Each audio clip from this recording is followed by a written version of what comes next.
Welcome to the All Axxess Entertainment Podcast. I am your host, Joseph Bruen. This week, a very special guest, Mr. Brendan Higgins, known, of course, to the wrestling world as Knuckles Nelson. Brendan, welcome to the show. Thank you, Joe. I've seen the list of people who have been on the show recently, and I'm honored to be included on this list. It's really cool. Thank you.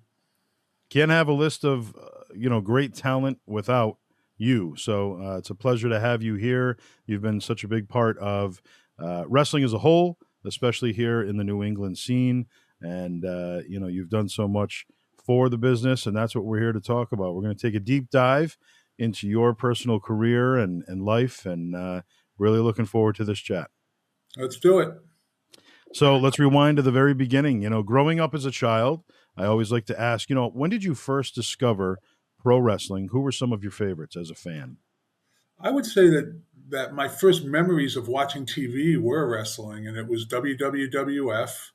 And, that went on all through the 70s. And in the early 80s, World Class Wrestling came on Channel 25 in Boston. And then I became a big fan of that. And then with cable after that, NWA and everything else came into the picture. But my favorites growing up were Golden Boy Adrian Adonis was a favorite of mine. I always thought that he was way ahead of his time, and he was different than the other people. He wasn't a bodybuilder-looking guy, but I really enjoyed him in the ring. And the Valiant Brothers, of course, and Handsome Jimmy and Luscious Johnny, where I gravitated towards the heels when I was a kid.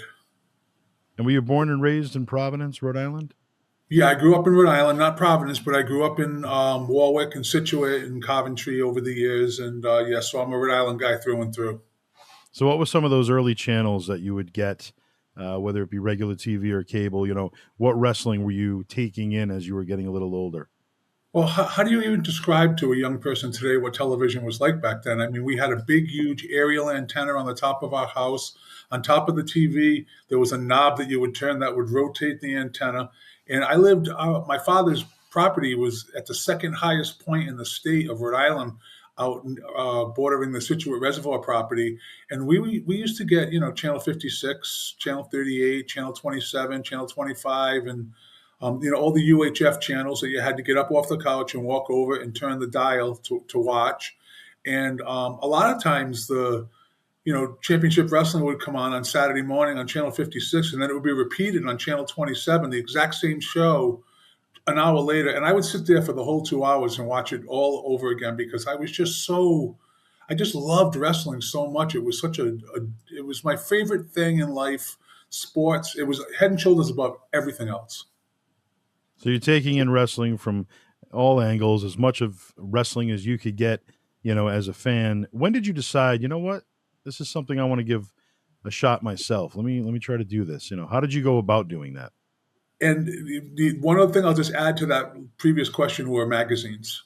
I got a lot of my information about professional wrestling from wrestling magazines. I had stacks and stacks of wrestling magazines. I would go to the local drugstore and buy every single one up off of the shelves. And that was another way that I probably had a pretty solid knowledge of the wrestling world from the magazines, and only WWF from television. And I was a late bloomer in wrestling. I was in my mid to late 20s when I decided that I wanted to do it. And it was all by chance. Like, I don't know if you probably have. Everyone's seen all the John Cena stuff that's been going on lately. Like, I don't know what to say about that guy. He's just he is the greatest of all time. And he mentioned it in one of his interviews that he went to wrestling school in California because he didn't even know the Killer Kowalski School was 25 minutes away from his house. He just didn't know about it. And that would be the same with me. There was Joe Eugenio's wrestling promotion was going on in Fall River, which was about 25 minutes from my house. And I had no idea that there was an independent wrestling promotion going on right down the road. And one day I was with a friend of mine, and we were just sitting around, and I was reading the Warwick Beacon, a newspaper that had ex WWF wrestler opens wrestling school in Providence, and I just knew this was my chance to give it a try because it wasn't like today. There was no internet. There was no um, wrestling school in every corner, so to speak. And from what I understand, there's quality wrestling schools all over the place now. There were none. The only one that would have been the New Bedford. I guess it would have been Yankee Pro Wrestling. That's what was called back then. And but that's not where. That's not. I was in the right place at the right time a lot in the wrestling world, and this was one of them. When I went to a wrestling tryout in Providence, and it turned out not to be a former WWF wrestler.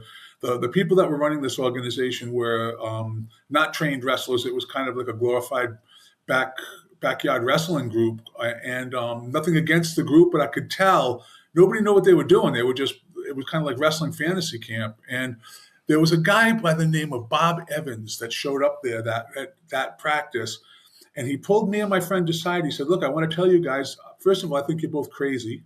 And second of all, if you really want to learn the art of pro wrestling and get trained, we have a school in Freetown, Massachusetts that you could come to. And that's what we ended up doing. We ended up going out there, and I was trained by Bob. I'm proud to say I was the first person ever trained by Bob Evans, by the way, which is a long list of people. Nick Steele and Brian Brieger. These guys were running and there were other people there. And if I'm not mentioning everyone's name, it's just these were the main trainers there. And a 16-year-old kid named Nick Steele really smartened me up to the wrestling world and tag team wrestling and how it all worked, and that's where it started. And you mentioned the magazines. A lot of fans today, or all fans today, they don't know what they're missing when it comes to the wrestling magazines. Wrestling magazines were so important and influential for those who wanted to get to know the business. Like you said, that's where you learned a lot of stuff that's going on all around the world. So, I would go to the supermarket with my mom and ask if I can go to the magazine section, and that's where you'd find me during the whole shopping. You'd see PWI, Pro Wrestling Illustrated, and Inside Wrestling, and The Wrestler, and New Wave Wrestling, and there were just so many options. WWF, obviously, so it was great, and you'd be able to see the different territories. You'd see in the back of the magazines the results from all the different independent shows around the world, and you'd see articles about Japan and different territories, like I mentioned. So magazines were very important, I believe, in the wrestling world, and it's too bad. Obviously, we have social media now, and the world has evolved, but it's too bad that we don't have those wrestling magazines to physically hold and look at and kind of, learn from. Well, with the one thing you mentioned, you covered the magazines pretty good there, but the one thing that I would add to that was the official ratings. The official ratings in the magazines always had NWA, AWA, WWF, top 10 most liked, most hated tag teams. Then it would have lower promotions, regional promotions, and you got to learn all these names. And one by one, a lot of them would come to the WWF back then as a kid, because I'm 62 years old, so I'm going back to the 70s now. And you would be familiar with these people when they came in, even though Vince would be saying, "Don't know a whole lot about this Harley Race. Can you tell us something about him?" But you knew who they all were already. And magazines to me were the same thing as albums.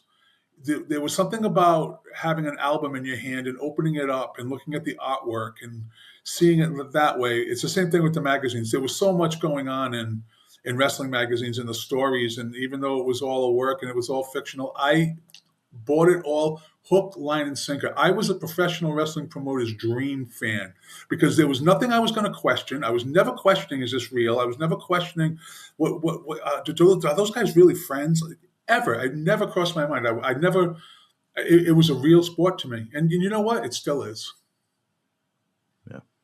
And Pro Wrestling Illustrated would also, release the PWI almanacs, which would come out annually starting in the early to mid 90s. And those were especially fun because, those would include the history of the promotions, the history of the championships. So you'd be seeing, the lists of every champion in order, who defeated who, for every major promotion. And I thought that those were pretty special too, to really, if you gave those an in-depth read, you'd turn yourself into a true wrestling historian per se. That was the way to do it. That was exactly the way to do it. I felt that as a 12-year-old kid, I had a pretty solid knowledge of pro wrestling through magazines and the almanacs and all that stuff. Everything you just mentioned, I had them. I was right there with you. So fast forward a little bit, you'd end up with the CWA, the Century Wrestling Alliance, for a little while there. Well, for quite a while, you were with them. And 1994 specifically, you would lock up with Randy Starr early in your career. Any memories of that match or working with him? One last thing about the magazines, it was also as years went on and I started dipping my toes into the wrestling world, it was surreal to see myself in wrestling magazines, in the photos, in the rankings, and even you can pick up a magazine and it'll say 20 years ago today what the ratings were and to be in there. But when I hooked up with Tony Rumble, I just caught wind that he was running a show in Hanover, Massachusetts, and I showed up at that show by myself, and he took a liking to me, and I really wasn't. I always thought I was more down the road in being a trained wrestler than I really was, and I look back now and it was like God, I really knew nothing, and I mean, and was getting booked on these shows with, you know, Tony ran top notch shows, and one of the early shows was against Randy Starr, and Randy Starr, I don't know where he was trained, but he was pretty. He was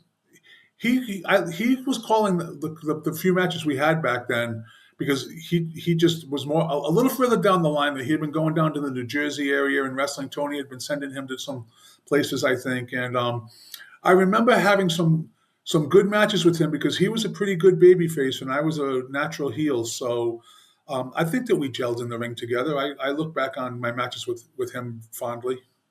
And from there, that same year, 1994, also for Century Wrestling Alliance, you'd go one on one with the Candyman, Jerry Seavey, several times.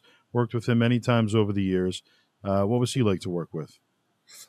Easy. He was easy. I don't have really bad things to say about anyone in wrestling, but I felt like when Tony Rumble came to me and said, I was wrestling under the name Tully McShane. And he said, I really don't like that name. I don't really have anything I can do with that, but I have this idea for a character called Knuckles Nelson. So when he told me I was going to be Knuckles Nelson, I really buried myself in that character and I would be pretty I would take. I would be pretty stiff with the guys in the ring, and I look back at Candyman Jerry Seavey as someone that I probably um, was way too stiff with, and did like went way over the top with my behavior as a heel in the wrestling ring. So I don't. I enjoyed the matches. I'm not so sure that he did. So when it comes to the Boston bad boy, Tony Rumble, for the fans that don't know him, once you start to get to know him, what was he like behind the scenes? Tell us all about Tony Rumble, the man. Tony Rumble took a liking to me for some reason and gave me the moniker Knuckles Nelson, and that began a really long, close personal friendship. And I think a lot of people in the New England area, and probably just in the wrestling world in general, would say they had a close personal friendship with him too, and they probably did. But I know that my friendship with him was really special to me because I was this guy that really didn't know what I was doing. I was um, just winging it as I was going along, and he would reel me in and he would tell me what I should and shouldn't be doing and mistakes I was making, and I made plenty of them along the way. I thought way more of myself than people around me were, and he would explain that to me. He would be like, "Don't you know that you're nobody in wrestling? You really at the very entry level trying to work your." I thought I was farther along down the road than I actually was because he was putting me in all these positions where I was believing in my own crap because he always put me over. He always got me on these high profile independent shows. And one of the things I remember about him was he would call me up and we would talk on the phone for 2 hours and wrestling wouldn't even come up. We would just talk about other sports and life. And he would love to talk about his grandson, Hunter. And we just had a friendship that went way beyond wrestling. And I loved that guy so much. He was so influential and I never really became a big star in wrestling, but I had every opportunity to because of Tony. Tony kept putting me in these spots over and over and over again. And when he passed away, his wife told me that I was one of his favorites, and that was why he treated me the way he did. And so I was very fortunate to have met Tony Rumble. I don't think anything, I would never really would have gotten out of the starting gate if it hadn't have been for him. I was there for that memorial dinner that they did for Tony, and it was such a special night. And I felt like they really did a good job, putting it together. Any memories from that evening, remembering Tony Rumble? Wow. So when Tony passed away, there were several people in the New England wrestling area that decided they were going to become promoters and do their own things, and I was one of them.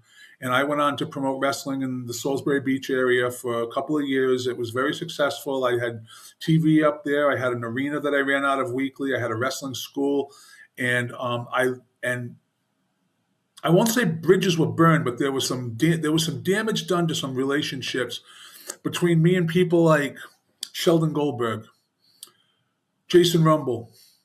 There are others too. But that night, thanks to Jason, we were all brought back together and we were all reunited. And from that day until this day, we all became brothers because there was a faction that I was in called the Brotherhood. But the truth of the matter is, if you wrestled in NWA New England or the Century Wrestling Alliance, you were a member of the Brotherhood. But Tony handpicked every single person that came through there. And a lot of wounds were healed. A lot of tears were shed that night. And Tony's wife and daughter and grandson, who is now grown up, were all there. And we just healed all wounds. And it was all, and Tony was smiling down on all of us that night. And a year later, you'd lock it up with Johnny Gunn for the CWA again, Century Wrestling Alliance. What are your memories working with Johnny Gunn in the ring? Wow. Another person that I probably didn't belong in the ring with. I was not that experienced at this point, but Tony kept putting me in the ring with Tom Brandy. Johnny Gunn was an established wrestling star. He had an incredible physique. He was smooth as silk in the ring. And Tony said, Knuckles is going over tonight. I was pinning these guys because Tony, and I can start listing other ones that I pinned. And some of these people were not happy about doing a job for me because looking back on it, I don't blame them. Why would they? He was pushing me and sending me in the direction of the big time, and I didn't even know what was happening. Wow. Looking back at that time, at what point did you start to actually feel 100% comfortable out there? As far as being in the ring, and especially if someone else that has more experience was calling the match, I was always comfortable in the ring. Like, I remember going through wrestling school when I was being trained by Bob and Nick, and they didn't have to show me too many things twice. Like, I picked it up. But there's a whole lot more than just knowing how to do this move and that move and this move and that move, how to put together a spot, how to tell a story from the beginning to the end of a match. And I can still look back now and watch television wrestling and watch Monday Night Raw and realize that there was a lot more to it than I realized at the time than just going out there and trying to look good. Like, I think the biggest thing, I think, as a wrestler is if you're in a locker room and other people are talking about you and they say, well, what does that guy Knuckles like to work with? Oh, he's smooth. He's good. He'll take care of you. You can trust him. He's not going to hurt you. That's what you really want to hear. And I wasn't really thinking that way back then. And in 1995, you'd branch off briefly to work for the USWA, one of my personal favorite promotions. Here in Rhode Island, you'd read about it in the magazines. But you would get the USWA on one of those fuzzy channels at, whatever time it was in the morning. And I would constantly watch it, take it in as much as I could. USWA was a big one for me. You would team up with the Shadow against JC Ice and Wolfie D, PG-13. Again, this is 1995. Memories of going to the USWA for the very first time and obviously working with those gentlemen. My thought process back then was nobody's going to see me sitting in Rhode Island. I need to get out there. And I remember just jumping in the car and driving to Memphis. I was not booked. And there was an expression back then: if you haven't been to Memphis, you haven't been anywhere. And so I went. I actually drove to Jerry Jarrett's house, this big mansion in Hendersonville, Tennessee, by myself, and walked up and knocked on the door. I mean, when I look back now, it was absurd. It was absolutely absurd. It's not how it happens. And Tony had given me a guy by the name of Randy Hale's phone number, who was the booker for the USWA back then. And I called up Randy Hales and I told him who I was and I told him where I had come from. And he said, "How did you get this phone number?" And I told him Tony Rumble gave it to me. The second I said that, everything changed. He said, "Come to TV Saturday morning." He said, "This stuff is all booked like a month in advance." He said, "We don't really have a spot for you." He said, "But if you want to, since you're here, come down." And that Saturday morning, going to WMC, I think it was the television station in Memphis, was surreal to me because, like you, USWA was a big one for me too. And now I'm there and I'm in the locker room with Reggie B. Fine and Brian Christopher and um, Jerry Lawler, and Sid Vicious was there that week, and Doug Gilbert, the whole cast. It was TV on Saturday morning, and they said we could put you in a tag match with this other guy, the Shadow that you mentioned. I was just meeting him, and also PG-13. And PG-13 were a little standoffish with me. They didn't know who I was, and we didn't discuss anything before the match, which was very new to me. And I, at one point, went over to them and I said, "I was just wondering what you guys want to do in the match." And they said, "We'll just call it out there." And that's what they did. And that's how wrestling worked down there. Heels in one locker room, baby faces in the other. And I did a few house shows. I was doing all this on my own dime. I was not booked, and I was just going around, and it was a great experience. But like he said, it was booked a month in advance, and I went, and to try to sustain what I was doing on my own wasn't going to work. I needed to come back up here to New England and be booked down there properly. And when they say call it out there, this is your first time experiencing anything like that, like you mentioned. So, what is that actually like? When you're nervous, you're like, "Oh my gosh, well, how are we going to do this?" It's your first time experiencing that. Kind of walk us through that process and how it actually went after the fact. You get backstage, what was said. Well, when I got to the TV studio, I had the look. So the security people, or the security person that was working at the door of the TV, he let me right in, and Randy Hale had told me to come. So I was, but it literally is just it's real. That's what it is. It's real. When you get in there and you have to call it. I didn't get a whole lot in the match, but I got through the match and realized this is what wrestling really is. This is how it really works. It's not like choreographed like people think. And we didn't have choreographed matches in New England. We just had an opportunity to talk it over a little bit more and at least have a general idea what we wanted to do going into the match. And this was totally different than that. I couldn't have been more of an outsider. And their studio there for the USWA, if you had to guess, how many fans could fit in there? It had like 2 or 3 rows of bleachers around 2 parts of the ring, and the rest of it was all studio. And Lance Russell was calling the match, and Dave Brown, and it was like crazy, because this was I was a wrestling fan as much as I was trying to be in the wrestling world, and there were a very small amount of people, 50, Yeah. but it was. But it was all about the presentation. Right, and it was more. It was such an intimate setting, and you couldn't talk to your opponent. The fans are right on top of you, and they took a general disdain to me because I was announced from Boston, Massachusetts, and that was it. That's all I needed to be. That's all they needed to hear. There was nothing to like then. Yeah. Did you get to have any interactions with Dave Brown or Lance Yeah, Russell? with everyone, and Bill Dundee, and everyone was there, and like the way I stuck out because I just showed up like that um, was pretty glaring. Like it was obvious, who the hell is this guy showing up here? But in my opinion, it was a smart move, and I would have done that again. The only thing I would have done is I would have stayed. I would have kept going on the loop with them around this brutal loop that they travel all week to get back to TV the following week. And just stuck it out a little more. But Tony had a bunch of shows coming up at that time, so I came back to New England and had um, a different. The wrestlers seemed to look at me a little differently when I came back from that.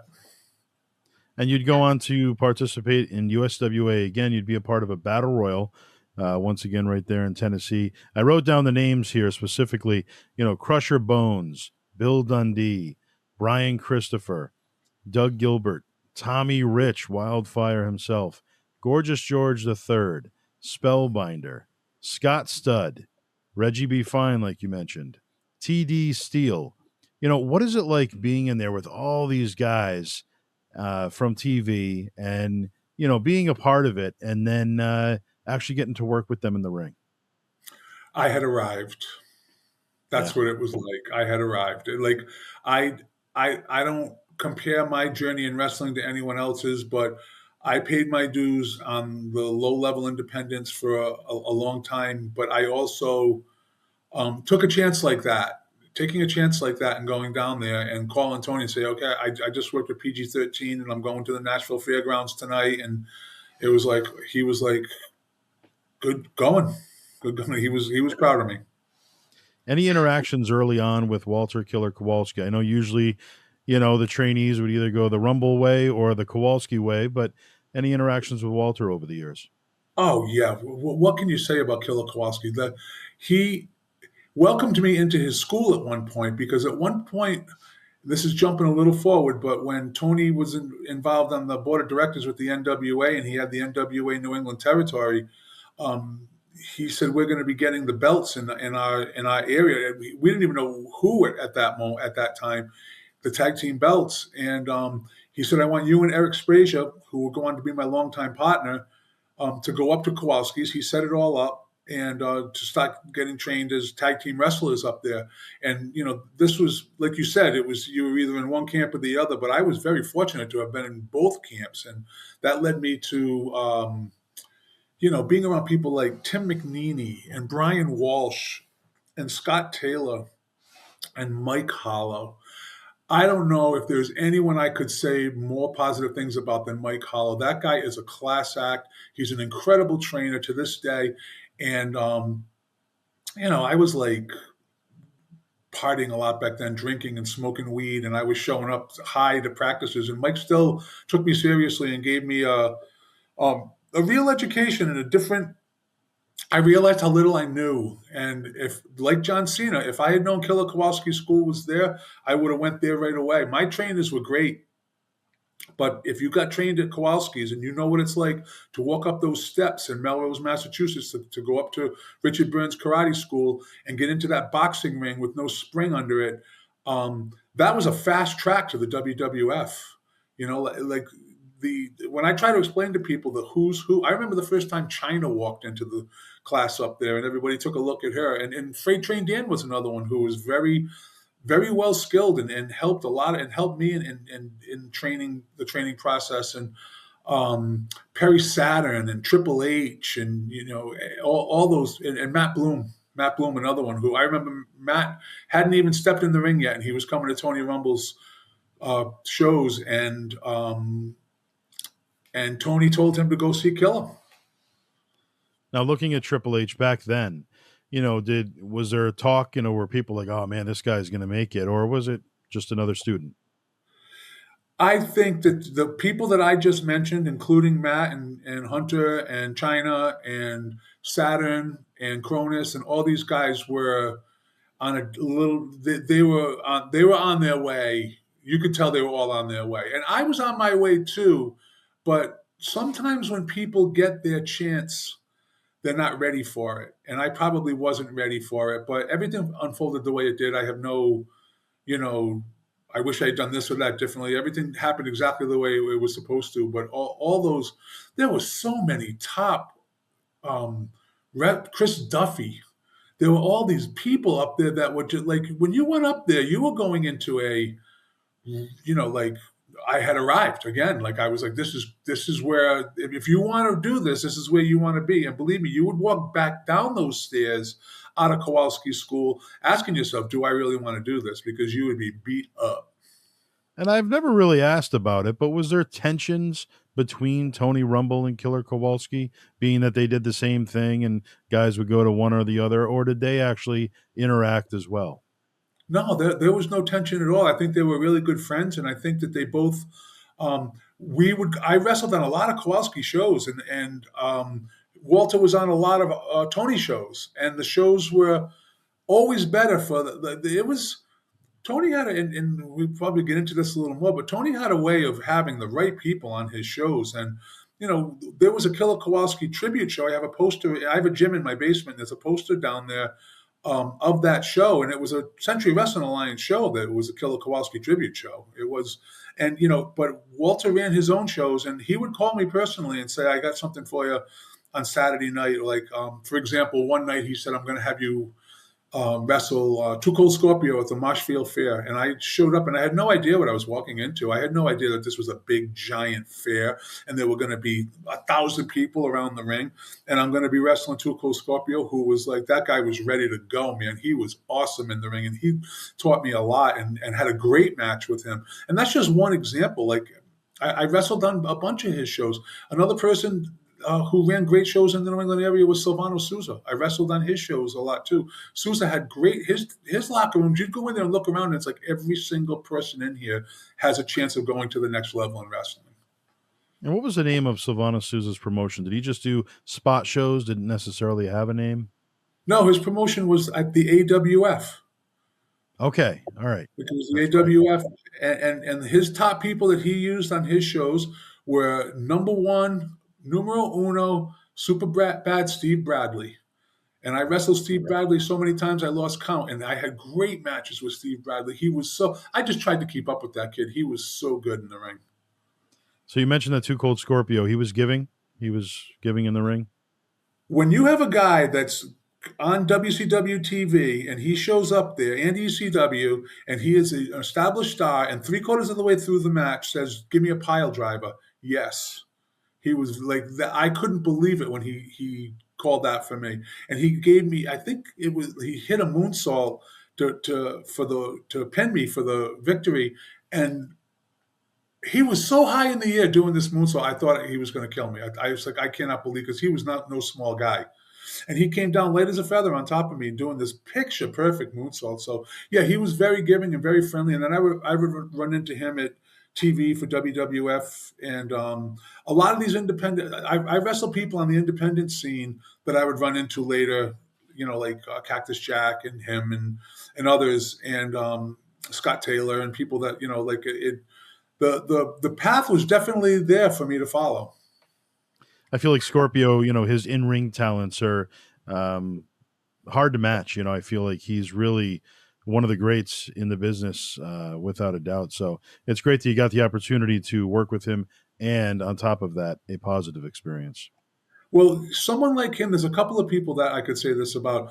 I realized how much better athletes they were than me by the spring in his legs and the way he moved. And when he came off the rope and hit you with a shoulder tackle, it was like a car doing 30 miles an hour hitting you. It was really something.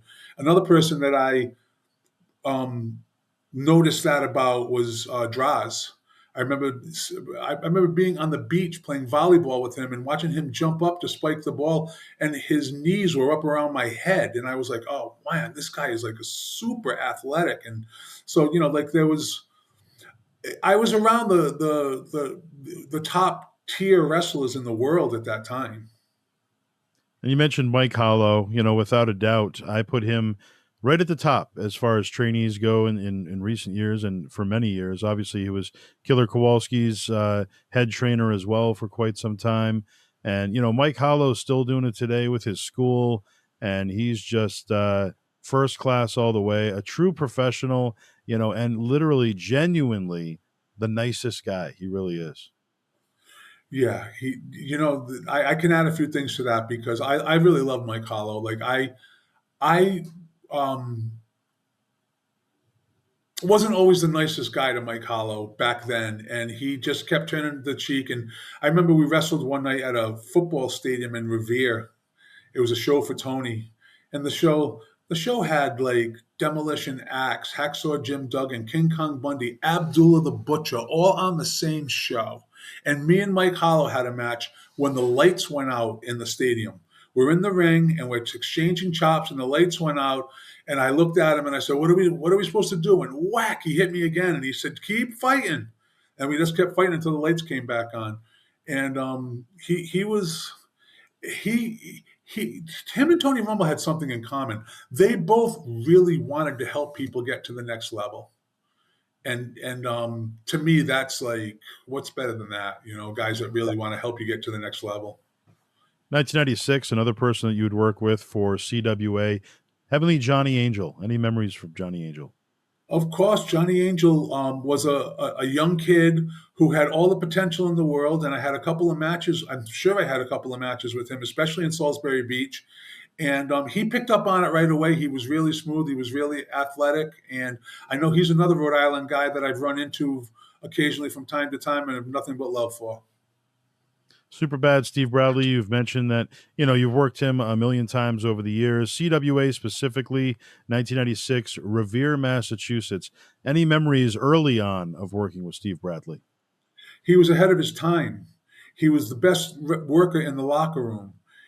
He was so smooth, but when you go back and watch the match, he looked like he would kill you. He was the first person that I ever saw in person or be in the ring with do I want to say this right, an Asaye moonsault where you would jump up to the second rope on the apron and spring backwards into the crowd. And there was not a lot of barricades back then. I remember just trying to catch him and just trying to like help him have a smooth landing. And just, he was another one that when he came off the rope and hit you with a shoulder tackle, you thought someone was driving a car. It was just, he was, I didn't know it at the time, but we would both struggle with some of the same addictions and issues. I never really was in the drug world like he was, but he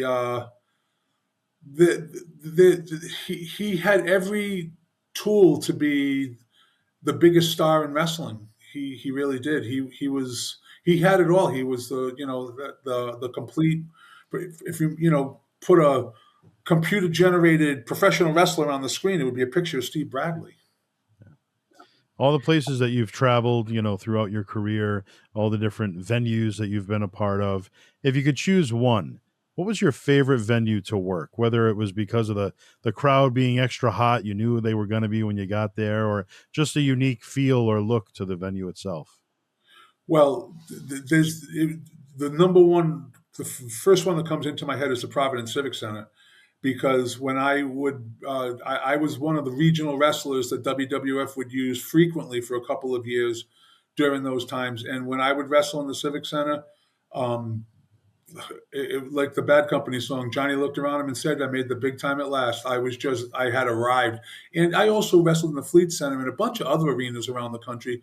But also, there were a few bigger shows in Japan that were pretty cool too. Like, anytime I got in the ring, I loved it. But that first time in the Civic Center was pretty special. And let's talk After, about that a little bit. sure. Obviously they would become the Dunkin' Donuts Center. They're the Pavilion now, but the Providence Civic Center, Providence, Rhode Island. You were there in 1999. It was WWF Jacked, which was one of their television shows at the time, and you were there, Providence Civic Center, teaming up with Dukes Dalton against the Headbangers, Mosh, Thrasher. What was it like working with those guys? Were they easy to work with? But most importantly, being at the Civic Center for the first time in the ring, coming out to that crowd and everything. Just explain that whole experience.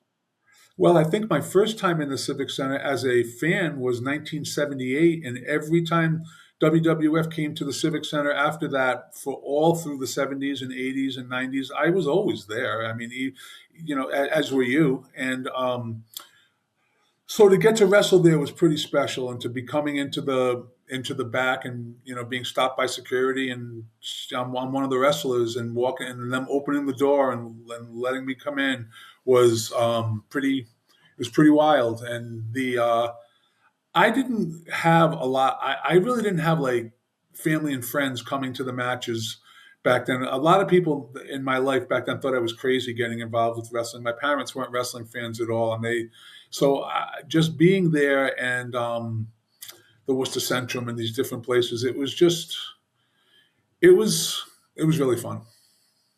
And you would work with the Headbangers more than once. Like you mentioned, the Worcester Centrum Center, work with the Headbangers again, 1999, another episode of Jacked. Getting an opportunity to work with them on two occasions. How were they in the ring?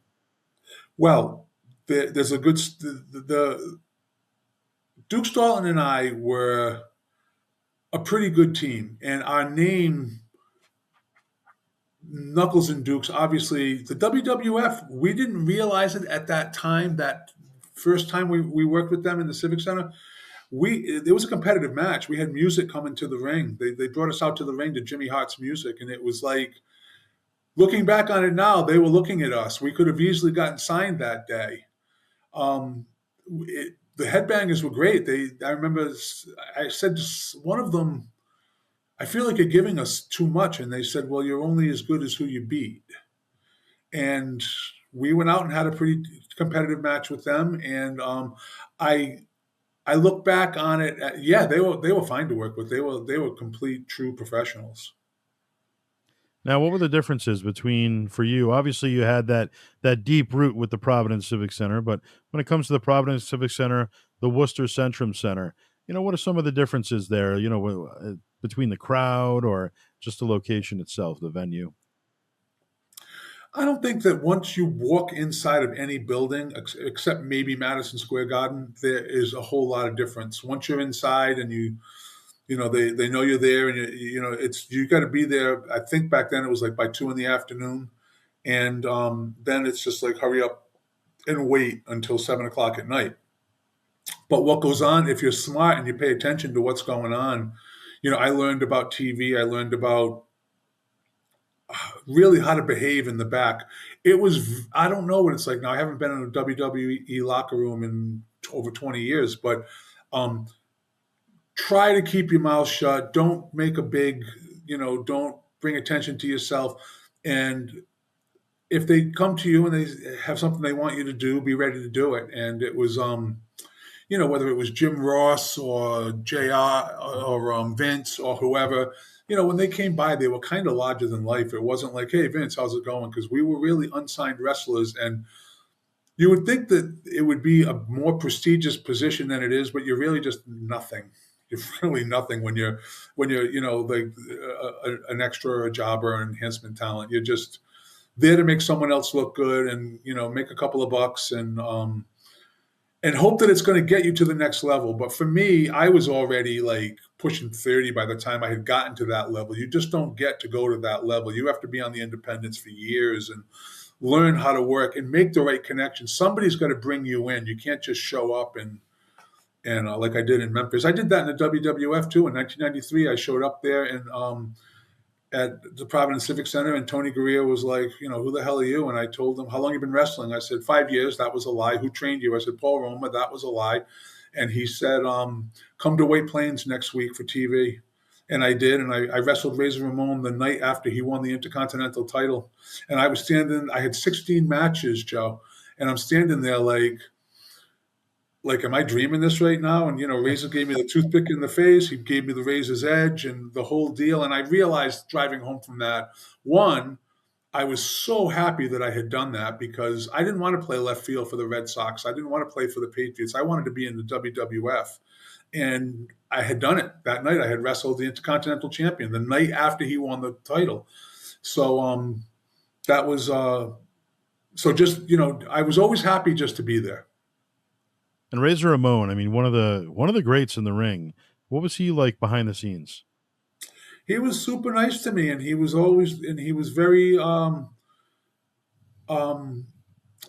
grateful and thanking me after he beat the living shit out of me. I didn't throw one punch in that match. So these WWF events, like you said, you're trying to stay low and just kind of be unassuming. But were there any interactions with any of the other superstars there throughout the afternoon at any of those shows? Oh yeah, like I said, I had already been wrestling. people knew who I was. I mean, because I had wrestled, on the independents for a while. But if I had to say the coolest guys in the back when I was back there, number one, without a doubt, Chris Jericho. Chris Jericho went out of his way, and you know who else? The Hardys. The Hardys always went out of their way because the extras, the job, the jobbers, or whatever you want to call us. It was usually Tim McNeely, Mike Hollow, me, Mike Bell, Tony DeVito, Nick Barbary, PJ Walker. All these guys were like, and the other guys like the Hardys, they knew exactly what it was like to be in that position. Yeah. So they were always like coming over. How you doing? Is everything okay? Tuco Scorpio, of course, Cactus Jack, because I wrestled Cactus in a pretty fun independent match one time, and so yeah, like I remember like Stone Cold and The Rock would they would walk by and they wouldn't even acknowledge you. They would just keep going. But I don't think I bet I would be the same way if I had been in their spot. It was just yeah. I think that I look back on it like as having been treated pretty well. Yeah. Why don't you elaborate more on your match with Cactus Jack, how that came about and how it panned out? So a big part of my wrestling time was in a place called Salisbury Beach, Massachusetts. And when I first went up there around 94, 95, there was a guy by the name of Big City Mike, Rick Martello, who was running the promotion up there. And he had a gold mine. He was in this place called Champs Arena.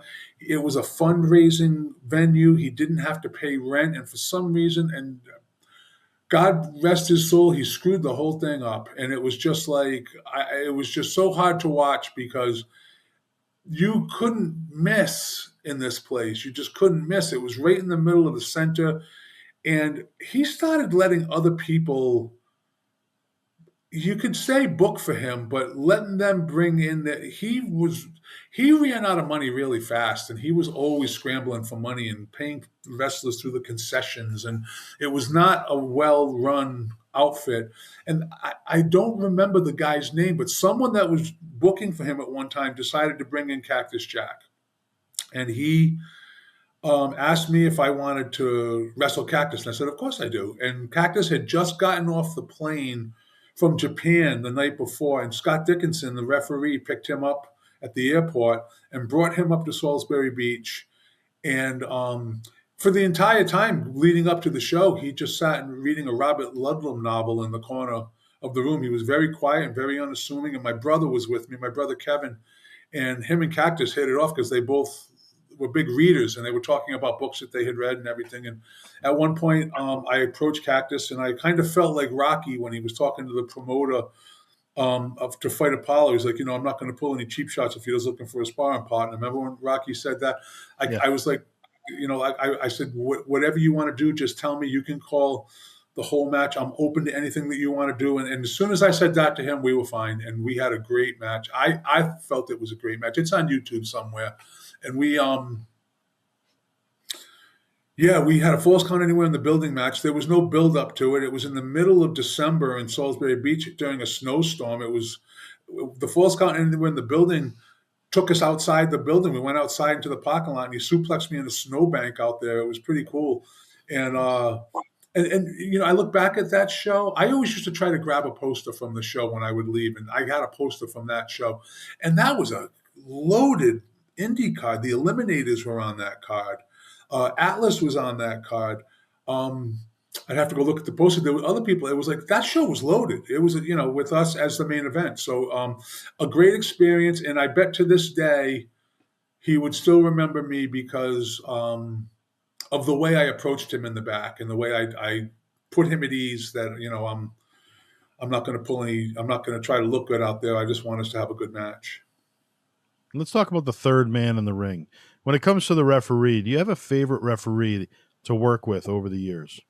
Yeah, there's a few of them. Billy Silverman. Billy Silverman was like a guy that I knew from television. And now I stopped popping up on these indie shows, especially around Maine. And he would be there. And he treated me like one of the boys from the second he met me.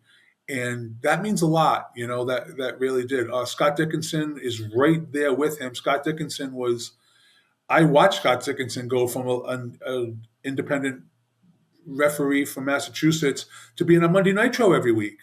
Yeah. and became a household name, really, as far as a household wrestling name, I'll say.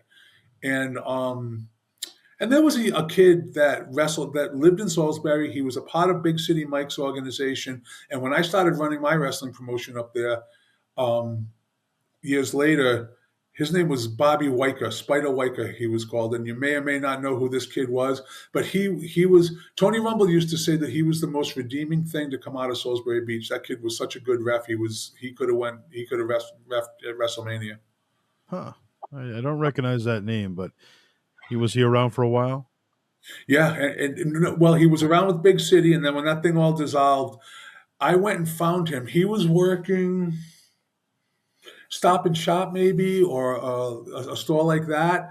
And I found him in the aisles, and he turned around and his face dropped when he saw me. And I told him that I was going to be running wrestling shows in the area, and I really wanted to bring him back. And he came in and he became um, one of our top referees. And I would be remiss if I did not mention the person that became the senior official for my wrestling promotion was Shun Yamaguchi. And we all know what happened with Shun. He went on to become an announcer for the Japanese broadcast for WWE, and Shun was a great ref too. Absolutely, without a doubt, he's got a great reputation. Somebody you've worked with a million times, but going back to 1996 for the CWA, Vic Steamboat. Why don't you tell us your history with Vic? When I mentioned that there were people that didn't want to put me over because I was nobody to them, Vic Steamboat was one of them. He was not. He was very standoffish with me in the beginning, but we wrestled each other so many times after a while. I won him over. And there's a TV match where Tony Rumble says when Vic Steamboat wrestled Knuckles Nelson for the first time, he didn't even know who he was. He said, "I guarantee you he knows who he is now." And I remember being in locker rooms with him after wrestling him a few times and gaining his respect. Because he was not far off from his brother, Ricky the Dragon Steamboat. That kid, he could go, man. Vic could go. And he was just in an unfortunate situation. It was like being Michael Jordan's little brother trying to play basketball. Right. It was like, how do you follow in the footsteps of Ricky Steamboat? And but he did. And I remember we would be going over a match, and he would say, I remember when my brother would be training me, and I would be like, whoa. And he's going to tell us about Ricky Steamboat training him and telling us about we would hit the ropes for the entire practice and our sides would all be bruised up after. And by the end of our run with the run with Tony Rumble ended when Tony passed away. And up until that day, I went into matches where we didn't call anything. Steamboat would say, let's just go out there tonight. Let's not even call anything. And sometimes it was good and sometimes it wasn't. Yeah. Like there were times when it was like, and he would just tell me, get back on track. He would talk me through it. And except for the finish, we talked about absolutely nothing. And he chopped the crap out of me. So chiming in, your inner fan. Let's talk about Mount Rushmore. As a fan, your inner fan, what would you say are the top 4 of all time? And you can look at it different ways. So, personal favorites or whoever made the most money or whatever way you want to look at it. Well, if you had asked me this question back in the day, my answer would have been very different to what it is today. Because you have to include up until today for these kind of things. I would have to say, because of where I grew up and how I grew up, Bruno Sammartino, because in Boston and Providence, that's what you were going to see. You were going to see Bruno wrestle as a kid growing up. I'm going to be all over the place right now because I think that there are some, like the second one that I would pick, because I think that for a guy that never really wrestled in the WWE, Kenny Omega has got to be on that list. I mean, he is. I've been blown away by stuff I've seen him do in the ring, and I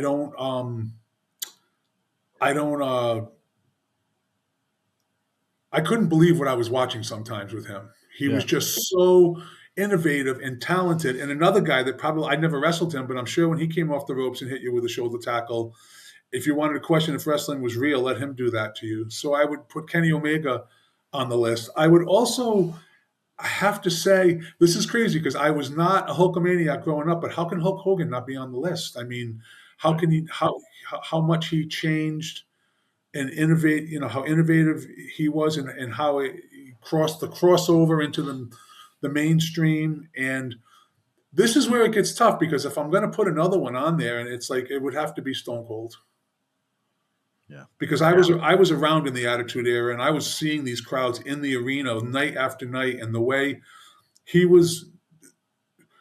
If you want to make a Mount Rushmore, like you said it could be this, it could be that, it could be that. To me, it's all of those things. So like Kenny Omega might stand out a little bit on that list. Like he's not really in those people's eras, but I guess that's. And if you ask me tomorrow, it'll probably change. Right. Because how can Exactly. the Rock? How can the Rock not be on the list? You know, Bret Hart could be on it. Shawn Michaels could be on it. There's a but that's what I'll go with today. When people will be saying, "What? Bruno Sammartino and Kenny Omega?" But I go way back. Yeah. You got to cover all eras. So, on the flip side of that, what would be your personal Mount Rushmore of New England specifically?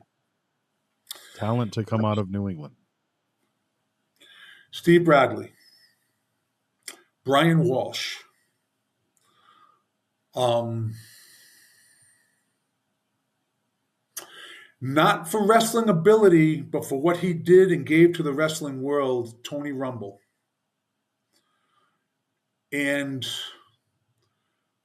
for for personal reasons and for the longevity that he had in wrestling, I would say Eric Sprazier. And then finally, the Mount Rushmore of female wrestlers, New England specifically. I always had a real soft spot for Steve King's wife, Violet Flame. She was like in it when there weren't a lot of female wrestlers around back then. I would also have to say Brittany Brown. Brittany was a pioneer, and she was good, and she she did a lot in her career. Um,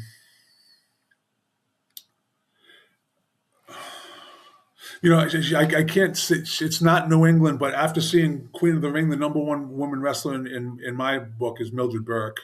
After watching that movie, I mean, she was unbelievable. But there were, you know, um, China Yeah. has to be on that list because of everything that she accomplished, and um, a prime example of the wrestling business chewing someone up and spitting them out. But she'll be an all-time great in my eyes forever. And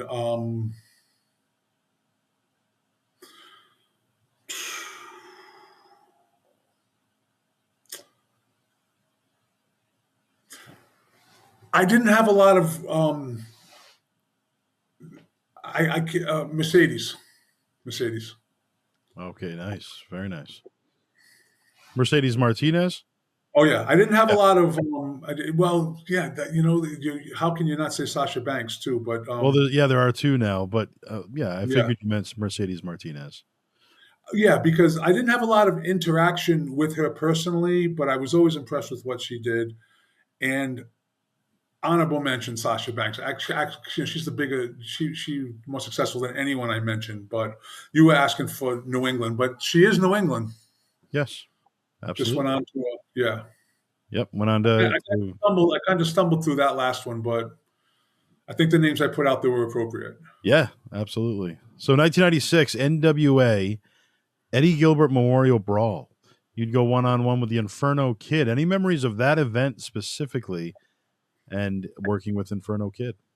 This was an example of Tony Rumble putting me in a situation that I had no idea how lucky I was to have been in that situation, because I went down there with him and Scott Dickinson.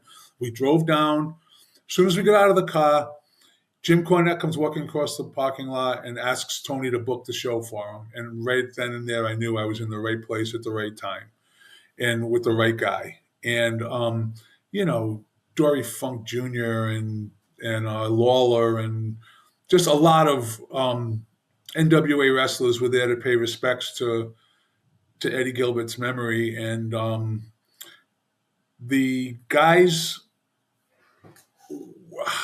I wasn't well received because when you go down into that New Jersey, Pennsylvania, New York tri-state area, New England is separated from that, and we're not really like they don't look at they looked at. I'll just say this: a lot of those guys were a lot more polished than we were. The Inferno Kid, Devin Storm, Tom Brandy, they were all. And there's Billy Kidman was there that night. He was wrestling, I think, as Kid Flash, and there were others too that I if I thought about it, but they were telling me that this is what's going to happen in the match, and we're going to I was originally in a tag match. It was going to be me and someone else against a couple of Jersey guys, Inferno Kid and Devin Storm. And they weren't even letting me in the match. They were just calling me brother. They were saying, brother, we're going to do this and we're going to do that. And we'll try to get you in there. And at the end, you're going to get pinned. And I was like, okay.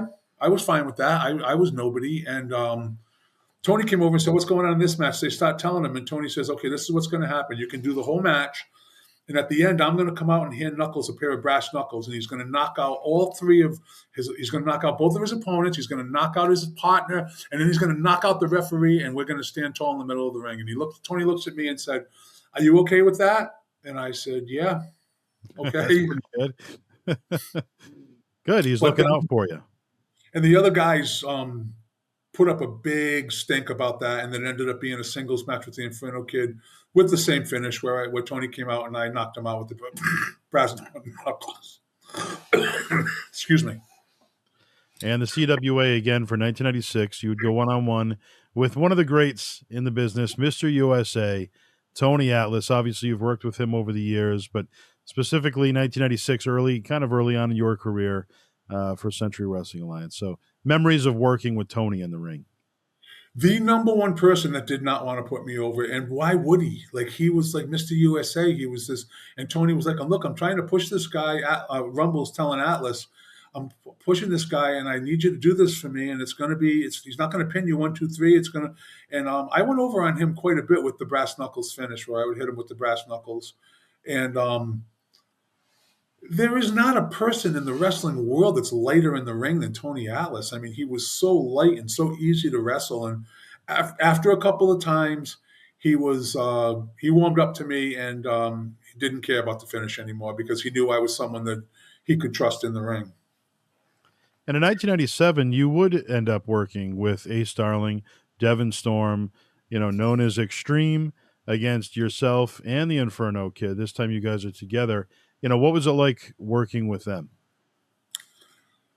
I can't say that I actually remember that specific match, but I know that I wrestled Devin Storm several times, and I wrestled Ace Darling. I wrestled them in tag matches and in singles matches, and I wrestled Inferno Kid a couple of times. And like I said, those guys were a little more polished than us for whatever that reason was. They seemed like they were a little further down the path, but they were all learning experiences and all really good matches. And Ace Darling was another one who had done enhancement talent as Mike Moraldo for several years with WWF as well. Right. So what would you say is the greatest challenge to be in the industry, pro wrestling as a whole? What's the greatest challenge of being in the business? For me, it was knowing my place and knowing where I actually was, and instead of where I wanted people, the way I wanted people to perceive me and who I really was an internal battle for me. Like, I thought I was going to be the Intercontinental Champion in 6 months in the WWF, and that was just a ridiculous ego thing on my part because I had blown right through the indies and made my way into the big time pretty quick, and thanks to Tony, and just being patient and knowing if your time is coming, it'll come when it's supposed to, and not wanting too much too fast. Also, going back to CWA, you would team up with Mike Lano. You would take on Doink the Clown and the Prankster. Now, I remember the Prankster. That role was played by Mark Basil, who would go on to become Marcus O. Middleton. Do you remember who played Doink the Clown that evening? You're impressing me with these throwing these matches out, and do you know where that match was? I want to say it was in Connecticut. I don't know for sure. I remember now. I don't think this is the same match that you're asking me about because I don't really remember. But I remember wrestling Doink 1 and 2, and it was Matt Bourne and Steve Kern, and it was the night after WrestleMania when they wrestled. I think it was in Vegas. Really? Yeah, and it was me and Silvano Sousa's nephew, and Matt Bourne and Steve Kern were like taking index cards and writing on it. Um, we'll get it first, then you get it for a little while, then we'll take it back. And they were really like showing us zero respect. And why would they? They were in WrestleMania the night before. I remember Matt Bourne going out to the ring. He had this big, huge knot of money that he shoved in his boot and tied it in there when he went out to wrestle because he had just come from WrestleMania and obviously got some paid in cash that night. I would assume that's what that was. And Tony walked over and said, "You don't need those cards for Knuckles. He knows what he's doing." And then they gave me a little more respect, but not much. That like why would they? Um, Doink was probably in that match. You just asked if I'm going to guess it was Tim McNeely because Tim McNeely played Doink quite a bit on the Indies, and I Ray remember Apollo seeing also. right Ray Apollo, Phil Apollo But also would do Doink sometimes. but I'm pretty sure it was McNeely. Hmm. So I didn't realize that you could, how was Matt Bourne able to wrestle outside of WWF while he was employed at that time? That was kind So of rare.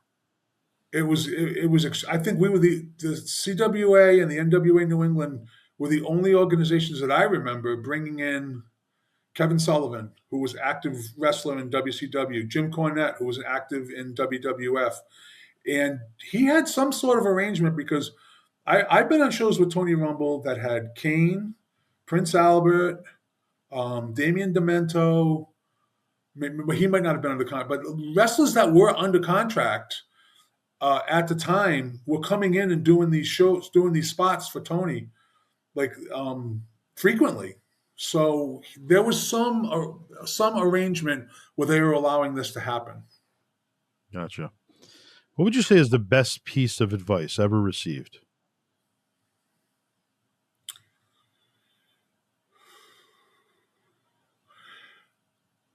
I think the best advice I ever received was from Cactus Jack after our match. He said to me, "I felt like you were rushing everything. You really need to slow down. Everything you were doing out there, I felt like you were moving on to the next thing while we still should have been on something else. So just to slow down in the ring was the best advice I ever got." You would go on to wrestle the Star Warrior. You've worked with him multiple times. This time, EWA, 1997. What was it like working for the EWA? And any memories of the Star Warrior? The Star Warrior, Ronnie D, was an established, well-known wrestler in the New England area. Yeah. He knew what he was doing in the ring. I would let him, call the matches and just follow what he was doing, similar to Steve Bradley. Um, he was. I would say that I would scratch my head most about Ronnie D not making it big in wrestling because he had the physique, he could work, and he had time in. He was wrestling in the 80s in the WWF and then again in the 90s. By all accounts, he should have, I don't know other people's stories or personal life, but who's the person that you were surprised didn't make it bigger would be, to me, would be him. Hmm. And when it comes to road stories and travel stories, does anything stand out over your career? Any funny stories or road stories that really were impactful? The time in the with Tony Rumble, when I became co-holder of the NWA tag team titles, set me up to be in situations that I never would have imagined I would have ever been in my life. And one of them was feuding with the Public Enemy, Rocco Rock and Johnny Grunge. And we traveled all over the place, like the country, really wrestling them. And they Grunge more than Teddy were so much fun to be out there on the road with. It was just a big party, like that whole thing. It was just. I remember whether we were in Kentucky or wherever we were, It was always a really fun time. That like it was the same in Japan too. Like just if you're around the right people, you're not going to get to bed until like 4 or 5 in the morning. Right. So 1997, you would go on to WCW and you would appear on Monday Nitro. It was Savannah, Georgia. Lex Luger teaming up with the Giant against T. Arantula and yourself. Memories of that evening working in WCW television.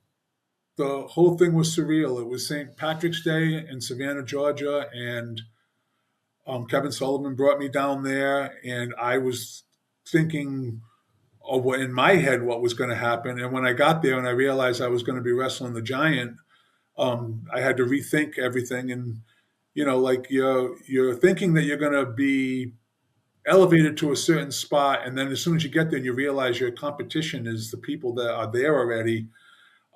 It was still a great night. It was a fun night. Monday Nitro was hot that night, and that was a really fun night.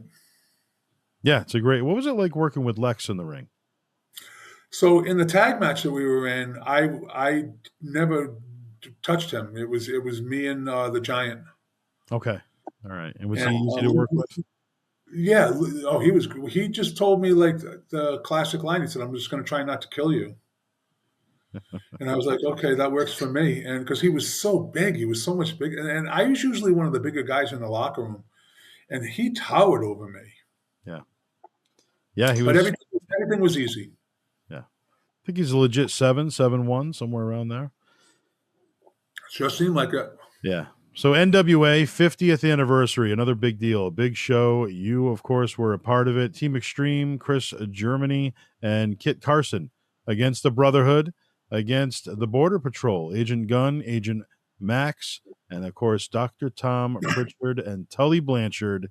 What was it like being a part of that fatal four-way tag team match on the 50th anniversary of the NWA? Well, I had no experience in a match like that. I was like, I did not believe that we were going to win the belts that night. I felt like they were just telling us that to get us to show up, and I was wrong. And Tony, as usual, put me in an incredible position. And the whole night it was star studded. I couldn't believe the people in the back. I couldn't, again, Dory Funk, Abdullah, Missy Hyatt. Um, I have a poster from that show. I think if you look at it, it's like, wow, I was on that show. That's pretty cool. And that winning those belts opened up doors for us to do a lot of things I probably never would have done, or going to places that I never would have gone, like Japan, and even just Jim Cornette teaching us how to like try to set ourselves up on a loop and go around independence and defend the belts around places we probably wouldn't have gone. Yeah. And I wrote this specific match down because I know a good portion of the history of New England. I know all the guys. This name I've not heard before. So I wanted to ask you, it was CWA, 1997. You would go one-on-one with Boom Boom Basil. Now, in my mind, I'm assuming that's Mark Basil, who was the prankster, but I'm not for certain. Do you have any memory of working Boom Boom Basil? I don't. The only thing I can think of is, like you said, if it had been him, and he was such a nice guy, Mark Basil. Yeah, he really was. And he went on to have a very funny gimmick. It was Marcus O. Middleton, and he had the heavyweight championship of all the independents, he would say, and he would come from his mother's estate in Newport, Rhode Island, and he had the sweater vest. Very funny gimmick. It fit him well. He did a great job with it, and we lost him too soon. So definitely, shout out to Marcus Basil and remembering him here in the New England scene, fellow New England Pro Wrestling Hall of Famer. 1999, you would go on to wrestle on your very first Japan tour. Let's talk about that. Japan. What a unique and amazing experience. A lot of guys want to work in Japan. A lot of guys don't work in Japan. Well, you did. Let's hear all about it. Um, I've always said that the NWA belts went to Japan. We just happened to be wearing them. Because when we got over to Japan, the first thing we noticed was the NWA, which had lost a lot of its cachet and level of relevance in the late '90s, was still looked upon the exact same way in Japan. And from the second we got there till the second we left, the they treated us pretty much like gods. It was crazy. And what was the They day to they day like there for you? it was traveling on a bus for 8 hours or more, going from show to show.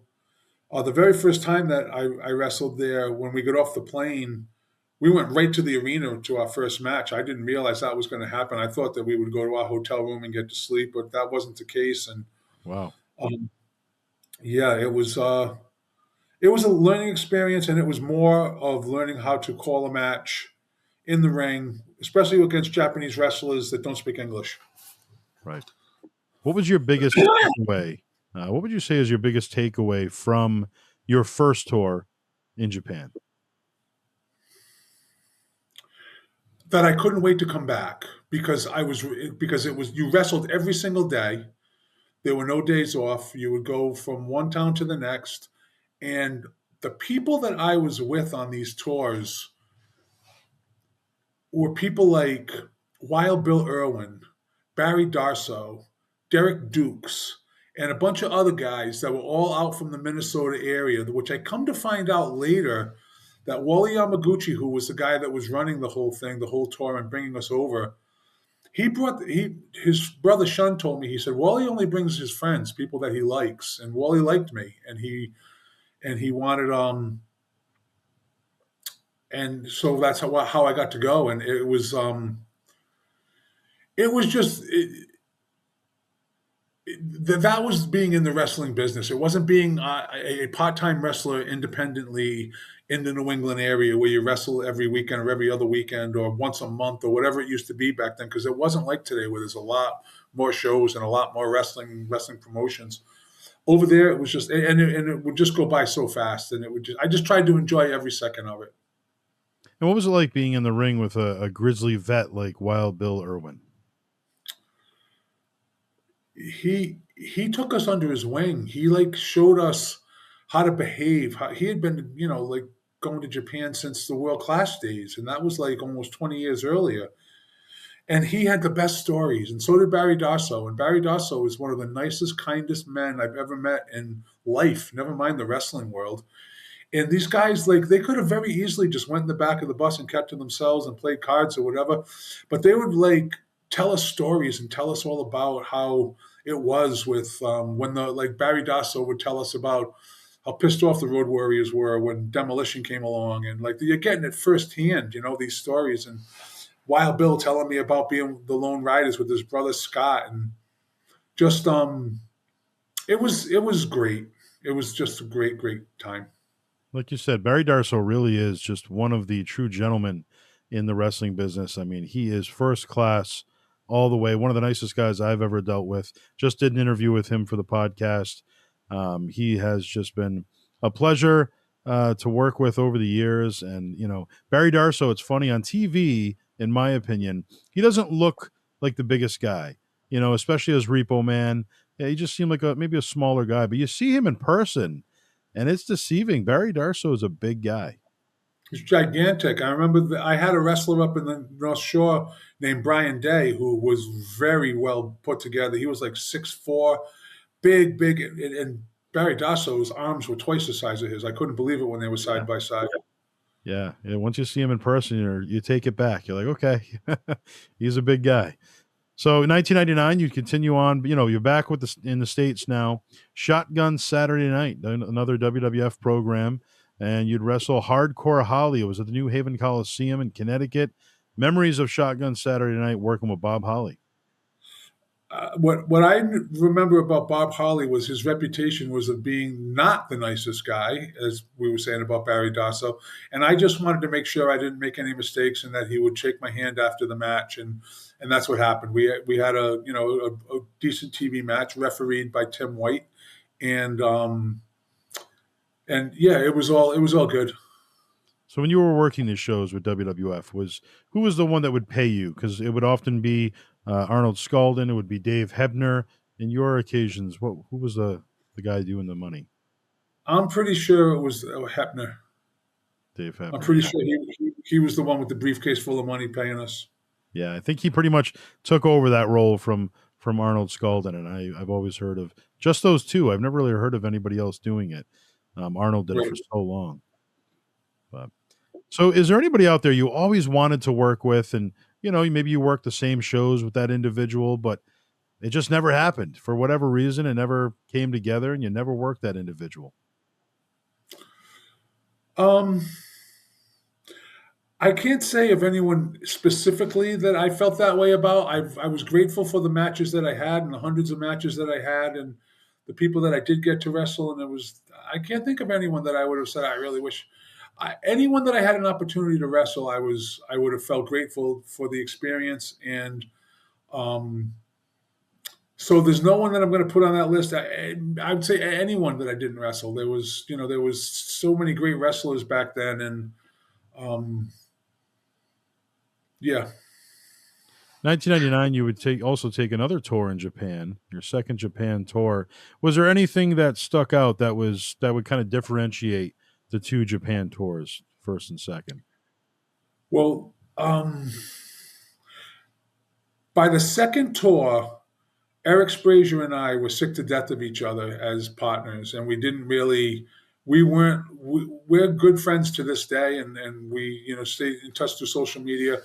But our run was coming to an end, and I didn't know it because the second we came back from that second tour of Japan, Eric dropped a bomb on us all that he was leaving the wrestling world to pursue his, another career. And we all took that really hard because I think Eric and I were on the doorstep, even though we weren't getting along that great.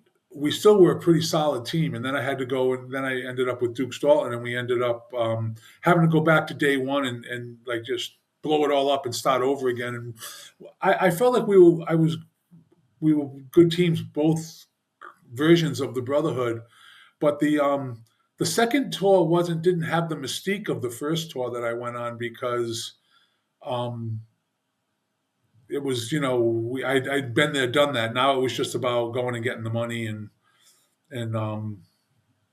but it was another great. I went on a third tour of Japan too. Like they were all great, all three of them. Also in 1999, NWA New England specifically, you'd work with the Public Enemy on two occasions, back to back, basically, teaming up with Rick Fuller, and the other one teaming up with Duke Dalton, both working with Public Enemy. What was the experience like working with Public Enemy? Obviously, you had already seen them at CWA and other promotions like that. Yeah, they were great. Those guys were like you know um, consummate professionals, long-time veterans of the wrestling world, and the whole thing was about Eric had quit wrestling, and we had the belts, so Tony had to finagle a way to put the belts on me and Dukes. And for some reason, he had. You'd have to ask him, which we can't do, but for some reason, he had us drop the belts to the Public Enemy, and then me and Dukes regained them. And then we had a little bit of a run after that as tag team champions. But the whole thing was around um, Tony trying to keep those belts in the New England area. Another individual you've worked with, memories of Ron Zombie. I love Ron Zombie. He is such a great guy, and I don't know how he's still walking because of what he's put his body through and all the hardcore things that I've seen him do personally and seen on video. Um, he's another one that is just to look at him, you might not think he was going to be like what he's really like, and he's just really a kind, sincere, cat loving zombie. How about working with Trooper Gilmore? If you had asked me these questions back then, my answers would have been very different than they are now. I got nothing but love for Trooper Gilmore. I know that he is, as far as I know, still promoting wrestling shows, and I remember watching him wrestle Abdullah the Butcher one night and just getting carved up by Abby, and just him just being he was. I never seen someone so excited about being a bloody mess as Trooper. But he's a character. He's another guy I got nothing but love for. So let's talk about the gimmick a little bit. Obviously, we already spoke about how you got the name Knuckles Nelson. But as far as the look, the attire, and when it comes to the attire, where did you get your attire from? Where would you, continuously order from? Your entrance music over the years. Let's talk about that as well. Um, I think it was K&H Wrestling. Was that the name? There was a wrestling. I think everybody ordered their gear from them back then in boots and I just wore basic tights. I just wanted to wear the shorts that, even though my body wasn't always in the best shape to wear those, that was what I usually wore. And I tried to have impactful music. I tried to have like before Knuckles Nelson was getting and making a name for himself, my ring music was Killing in the Name of by Rage Against the Machine, because the beginning of that song was just so powerful and so good. And then I'm also a huge Paul Rogers Bad Company fan, and I used a lot of his music but once we were in the Brotherhood, Tony picked our music, and it was Dirty Water by the Standells, because he was the Boston bad boy. Right. And you would go on in 1999 to appear on WWF Jacked once again. You'd team up with Tim McNeely, who we've spoken about multiple times now, and you went against the Dudley Boys. This is the Boston Fleet Center. Pretty big deal. Boston Fleet Center, a lot of history. Your memories of this match? Sold out Fleet Center. Dudleys were making their debut, their first time in the WWF, as far as I know, and they were also giving us so much offense. Tony Garea came over and said, "What's going on in this match?" And he took a lot of our offense away. He said, "You guys are giving," and Bubba looked at me and said, "Well, where we come from, it's 50-50. That's just how we do things." And I remember when I locked up with Devon in the beginning of the match, I made a mistake, and that's not where you want to make a mistake in a sold-out Fleet Center. But we got back on track and finished the match, and I wrestled the Dudleys in their debut in WWE. And you would also appear in the Fleet Center prior to that, 1 year prior, WrestleMania 14. You were one of the Druids, right? I was. We all were. Me, Tony, Eric, Jeff Katz. We were all. Yeah, coming out with all that crew from CWA. What was that experience like? At the time, I felt like I deserved more, and that was so arrogant of me to think that. I was just lucky to have. I can say I was on WrestleMania 1 year, and um, we held the things up for Taker to come through, and it was a great experience. I was standing at one point with Pete Rose and Mike Tyson. Wow. When is that ever going to happen? And I was also there. Pete Rose had gotten the tombstone from Kane, brought him back on a stretcher, and as soon as he went through the curtain in the gorilla position, he jumped off the stretcher. I was standing right there. He looked at me. He said, "How was that?" So it was pretty cool. Wow. So he was a nice guy. Oh yeah. Yeah. So what was the instructions? Why don't you walk us through that day a little bit? What time did you arrive at the Fleet Center roughly? What were the instructions throughout the day, and kind of walk us through, what they told you to do for that skit? I don't know if I even knew I was going to be a Druid for the Undertaker that day. I was going to TV a lot back then, so it wasn't like another show, but it was also. It was just like, I got there at probably 2 o'clock, I think was the time. It might have been a little earlier, but I don't really remember. And there were a lot more people at TV. There were a lot more. I think that night, the band that played the DX song did the song live Chris Warren. that night. So I remember meeting those guys and hanging out with them. It was just a big love fest, man. It was WrestleMania. Yeah. And Jeff Katz had a suite. He was working at WRKO Radio at the time, and Jeff had a suite, and so we all got to go up to the suite after our little bit was done. That had it, catered and everything. So that was a successful day. So you were in the suite for that second half of WrestleMania. For the first half, you were just backstage then getting ready. Yeah. Yeah. Yeah, So at some point they came. I don't honestly remember, but at some point they came over and said you're going to be druids for the Undertaker, and gave us our black druid suits. And uh, Sheldon Goldberg was also one of the druids that night. It was all NWA New England people under the hoods. So I knew it was you. I knew it was Tony Rumble. I remember seeing you guys. I didn't know about Sheldon. That's interesting. So Sheldon, Jeff Katz, Eric Yeah, Sprasia. yeah. Who else was under there that you remember? That's who I remember. Okay. If there could have been other people there, that I don't know if I mentioned every single person, but I remember Undertaker just telling us, make sure you don't like light me on fire with these things. Make sure you hold them up high above my head. So there was some interaction with Taker and everybody. Yeah, Yeah. yeah, it was cool. You go through rehearsal, you go out there through rehearsal, and back then I felt like I was supposed to be on the show. I was so clueless, like I didn't realize I wasn't ready for that level, and never was ready for that level. There's only a handful of people out of the thousands and thousands that get to be in a match on WrestleMania. So I was probably kind of like thinking that I was supposed to be in a match, but that was then.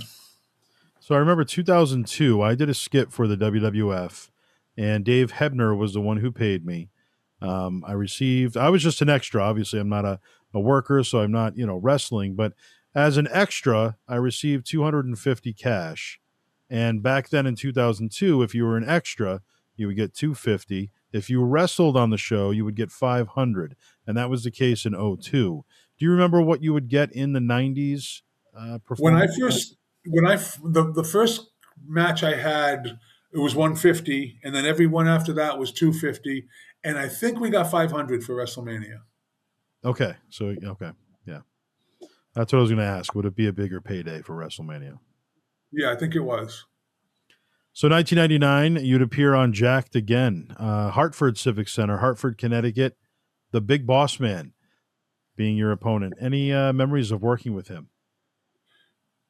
He gave me this whole match that we were going to do together, and I was again shocked at how much offense he was giving me.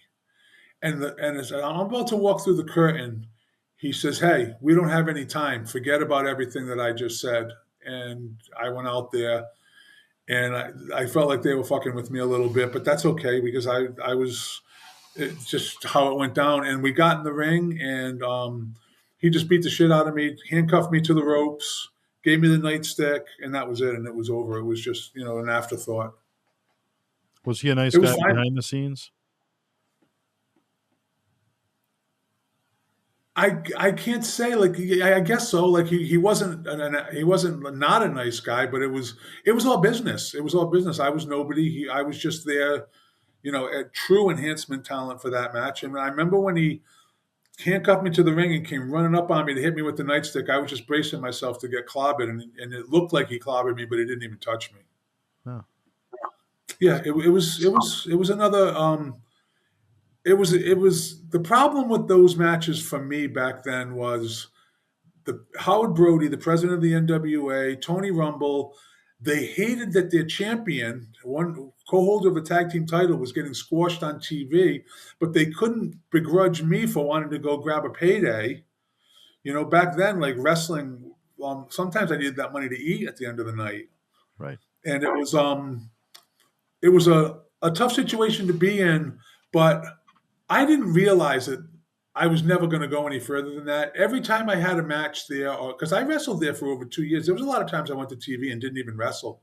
I just went and got paid and went home. And that used to really bother me because I wanted to be seen. I wanted to get on, wanted them to see what I could do. But looking back on it now, I was just lucky to have been there at all. And how was the pay in Japan as opposed to the pay here in the States? Did you get a little more because it was Japan, or was it pretty much the same across the board? It was a lot more. I remember we wouldn't get paid by the day. We got paid at the end of the tour. Okay. And it was always like it was at least 1,000 in American money. They would pay you in American money so you could leave with American money. And I also caught on real quick. After my first tour, I made money on the side selling gear. I would sell like T-shirts. I would go to remember the department store Ames? Yeah. I would go to Ames and I would buy up every WWF shirt on the clearance racks that I could find, and I would go over for like $3. And I would take them in my bag over there, and then I would set up a table outside and have a little flea market, and I would sell the shirts for um, the equivalent of 40 American dollars. Wow, So I always had a pocket full of money when I was in Japan.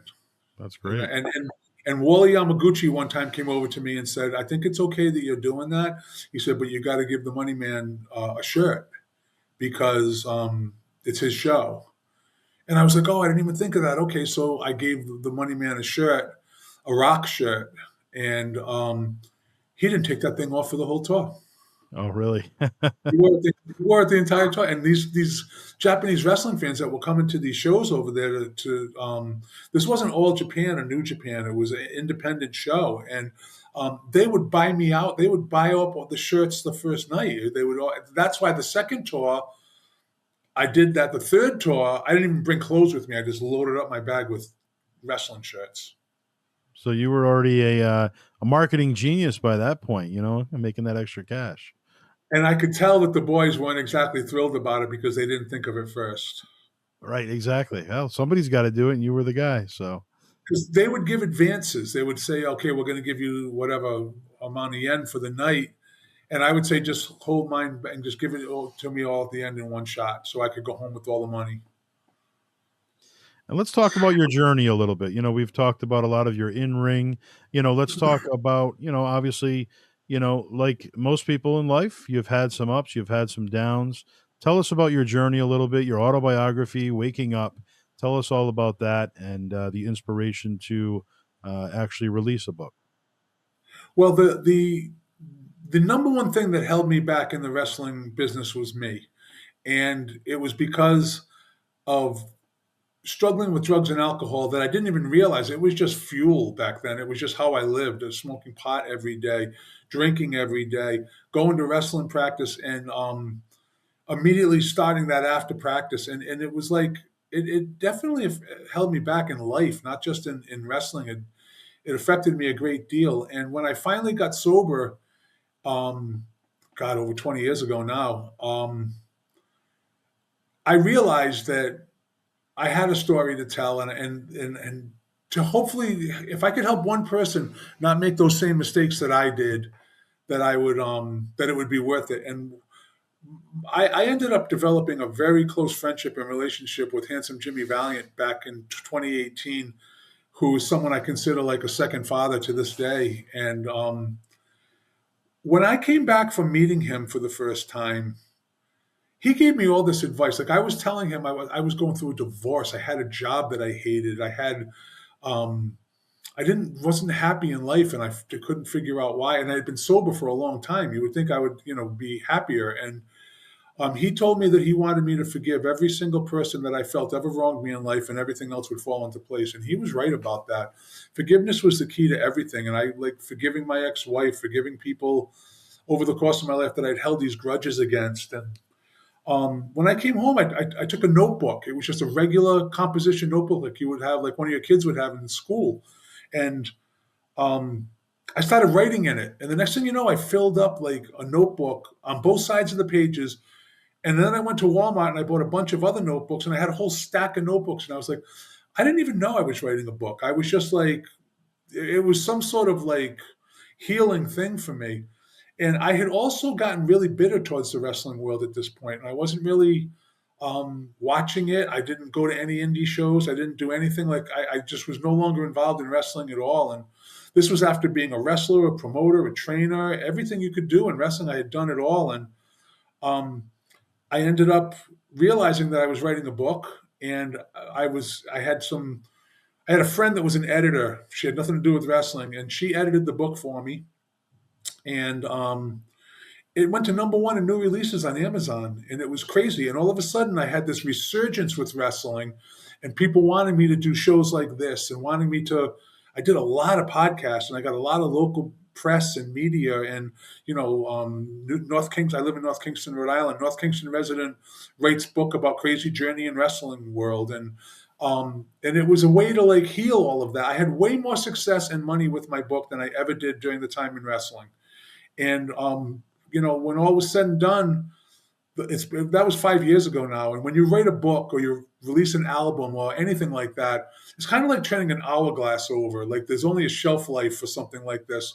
But to this day, I still get royalty checks from the book, and it did really well because I guess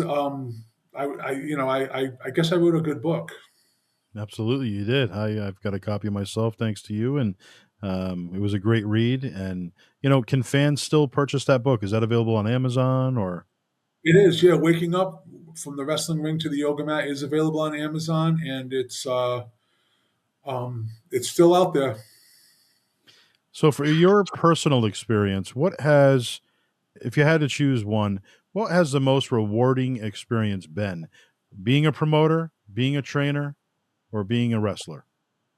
I think being a trainer and helping people to try to fulfill their dream would probably be head and shoulders above it all. But I think all of those job titles, if you want to call them that, were equally part of helping me become who I am today.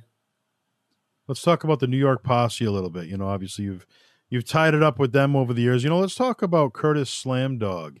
Let's talk about the Mercenary. What are your memories working with them over the years? Those guys are the best. They were like really, really hardcore wrestlers. They were like you couldn't hurt them. You could not hurt these guys, no matter what.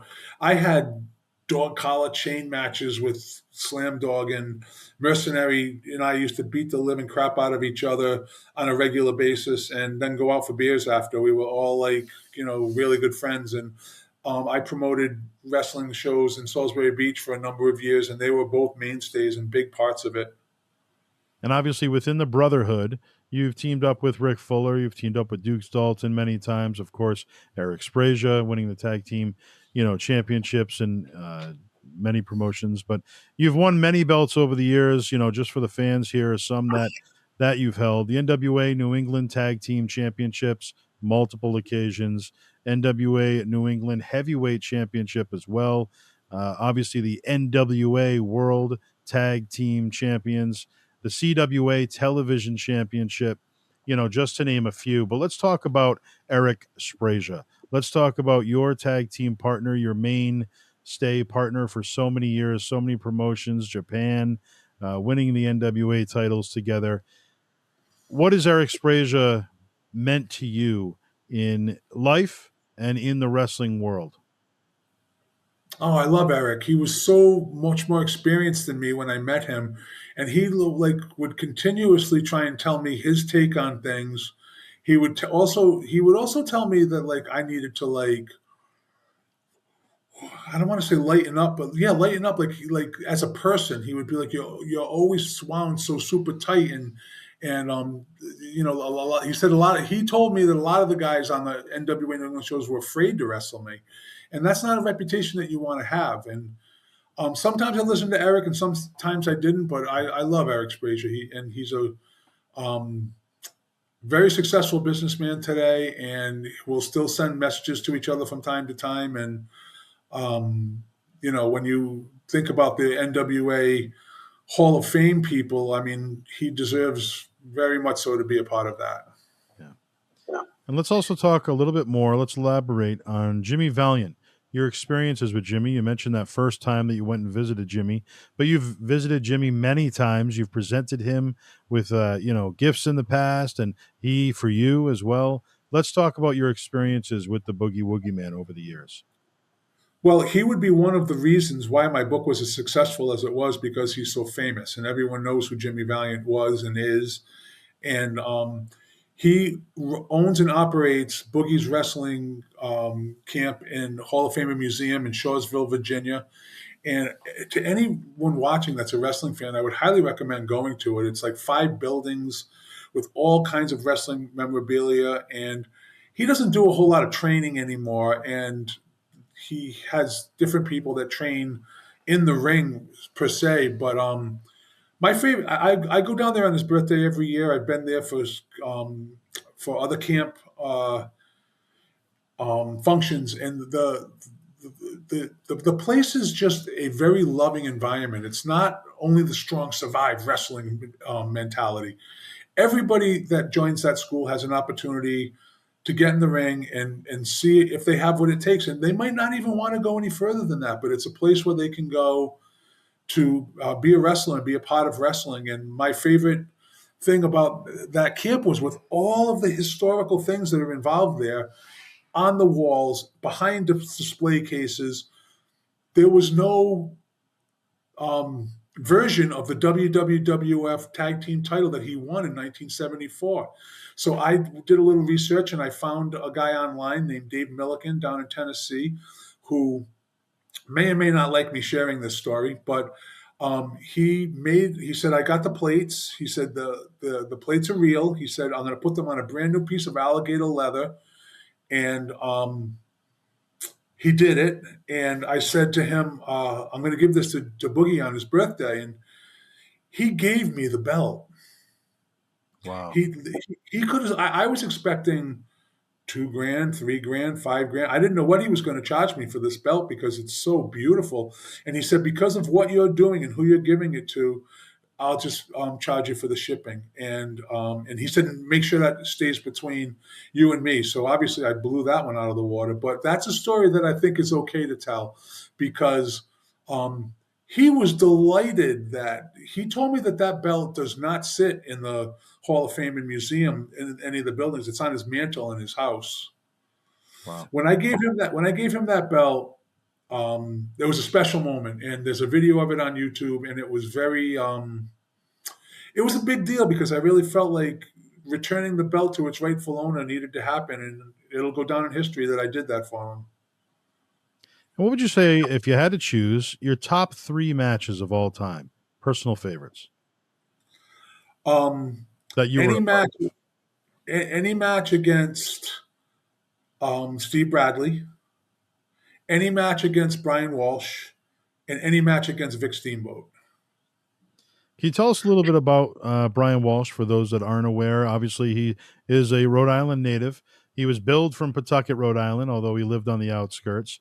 He wrestled for WWF as enhancement talent for many years and worked for all the prominent promotions throughout New England, moved on to California. But tell us about Brian Walsh, the man. Um, Easily the nicest guy I ever met in wrestling. He was so much more experienced than me, but he could take his opponent and size up what needs to be brought to this match. And it was usually me beating the crap out of him because the only thing that I think held Brian back from ever making it as a star in wrestling was size. Back then, the WWF size was a big deal, as you know, and he had a good body and he was really good technically, but he was not a big guy. But he was kind and helpful and offered construct. There's a big difference between feedback and criticism. And Brian was an expert at giving good feedback, and he helped me a lot. And this is what I didn't like in the match, Knuckles, and this is what I did like in the match, and this is what I personally think you might want to do more of. And he was always grateful and thankful, and he was just a cool guy. He is just a cool guy. I miss him. Yeah. How about your personal memories of the late Howard Finkel? Any interactions over the years with him? Of course, he was the best. I mean, like I remember wrestling in Providence, and he was always announcing me from Boston. And I said, "Do you think tonight you could announce me from Providence because I'm from here?" And he did, and he didn't have to do that. You know, I was nobody on those shows, and he always had a kind word. Yeah.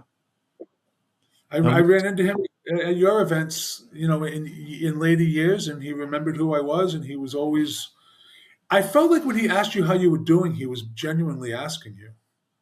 He was, yeah. I mean, he'd look you in the eye when he's talking to you. He was just that kind of guy, and he meant what he said. And Howard was just the utmost professional person that you could deal with, and you knew that it was genuine, like you said. So it meant that much more because he really was a good guy, and he had a love for pro wrestling and the business as a whole, like no one else. I mean, he was a walking encyclopedia, and just a great asset to the business. And he did it all. He did. Yes, he did. Now, the year 2000 would come, NWA New England. You'd lock it up with Latin Fury Luis Ortiz, one of the newer talents in the New England scene, had been around for about a couple years at that point. Memories of working with Luis Ortiz.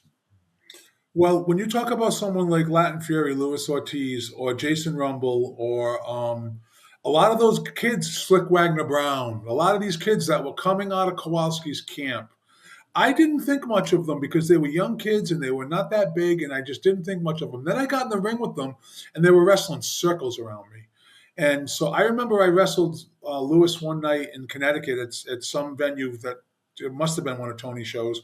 And we had a hell of a match. And I was like, God, I didn't know you guys could work like this. And same thing watching him wrestle the other guys that I just mentioned. And these guys were like stealing the show every single night over like way, the biggest names in wrestling that were on the show as well. Like, I think back then, if I could go back and say one thing about all of those and more people that were yet to come, that wrestling was in very good hands with these up and coming stars that were like just as I was kind of phasing out, they were coming up.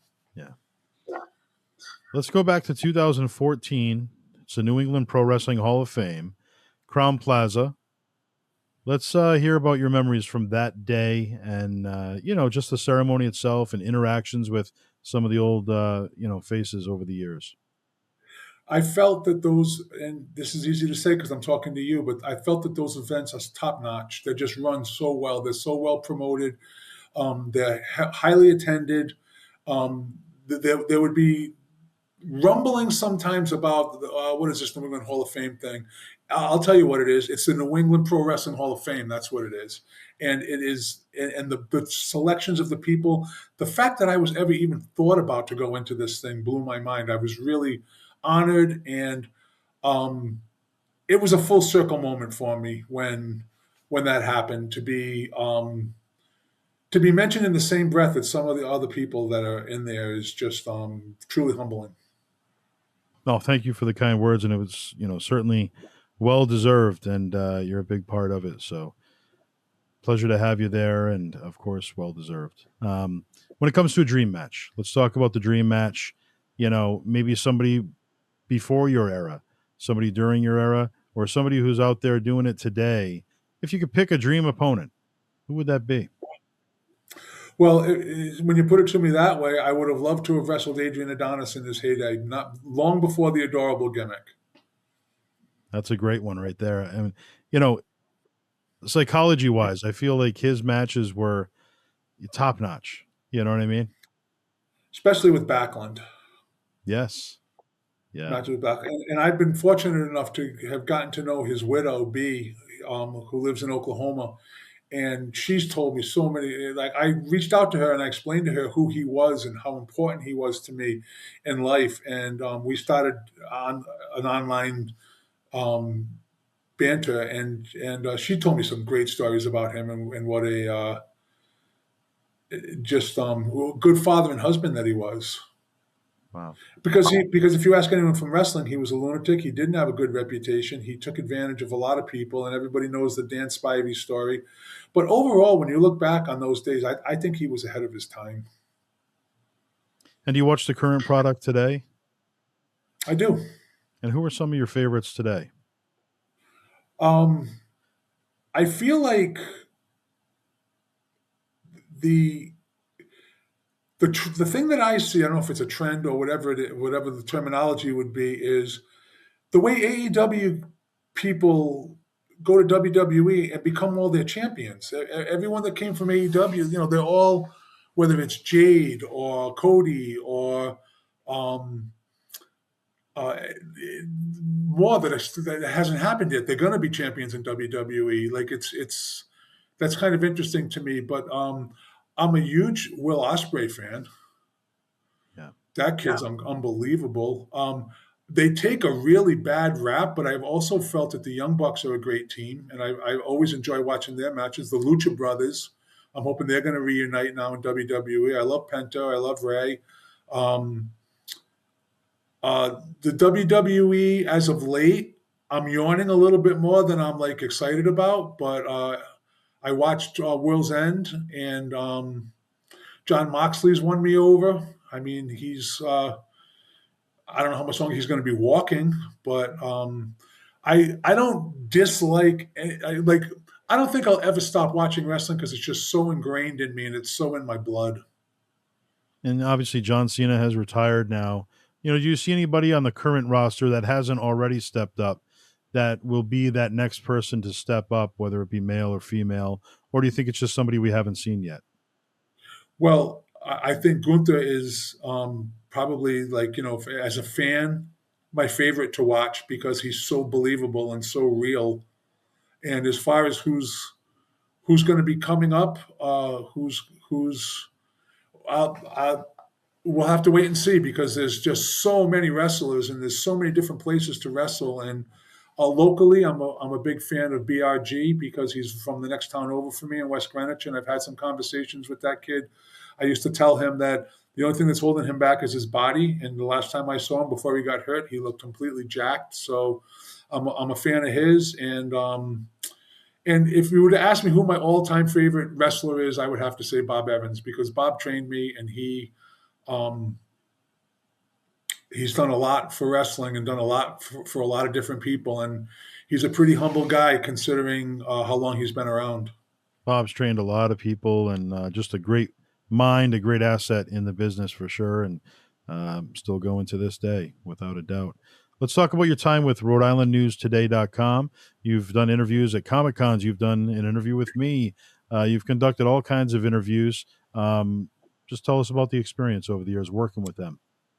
Well, it's funny how things happen in life because I wrote the book and then one of their writers contacted me to interview me about the book. And the next thing you know, they're offering me a position to write for them, which I never would have imagined in a million years that would have happened.